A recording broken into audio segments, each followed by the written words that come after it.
রহমাতুল লিল আলামিন, সমস্ত জগতের জন্য রহমত যিনি, যারে আল্লাহ আল্লাহর হাবিব বানাইছেন, মুহাম্মদ রাসূলুল্লাহ সাল্লাল্লাহু আলাইহি ওয়াসাল্লাম, যার শরীরও মশা বসা হারাম ছিল, মাছি বসা হারাম ছিল, ওই মহামানব, ওই ব্যক্তিরে, ওই নবীজিরে তায়েফের দুষ্ট ছেলেরা পাথর নিক্ষেপ করিয়া রক্তাক্ত করিয়া নবীজিরে খাদাইছে। জিবরিল আমিন নবীজির কাছে আইলাইয়া কইলে, ইয়া রাসূলুল্লাহ, আপনি যদি অনুমতি দেন তাহলে তায়েফের মধ্যখানে যে এলাকা আছে দুইটা পাহাড়ে একত্রিত করিয়া সারা তায়েফবাসীরে ধ্বংস করিয়া দিয়া দিই।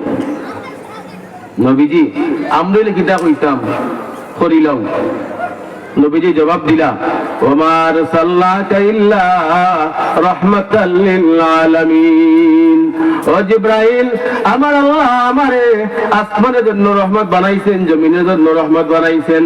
ও জিবরাইল, আমি যদি বদদুয়া দিয়া দেই, তুমি যদি তায়েফবাসী ধ্বংস করিয়া দিয়া দেও, আমি মুহাম্মদ এই জাতি ধ্বংস হওয়ার পরে আর কোন জাতির কাছে কালিমার দাওয়াত লইয়া যাইব?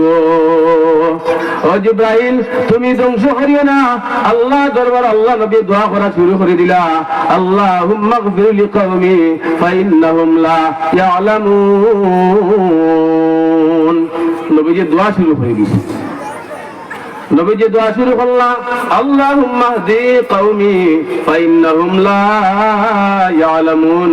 আল্লাহ, তুমি আমার কওমরে হেদায়েত নসিব করো, ওরা যদি জানতো আমি তোমার পক্ষ থেকে প্রেরিত রাসূল, তাহলে আমাকে ইট পাথর নিক্ষেপ করিয়া রক্তাক্ত করতো না। নবীজি দোয়া করছে। এত কষ্টের বিনিময়ে তায়েফবাসীর কাছে নবীজি এত লাঞ্ছনা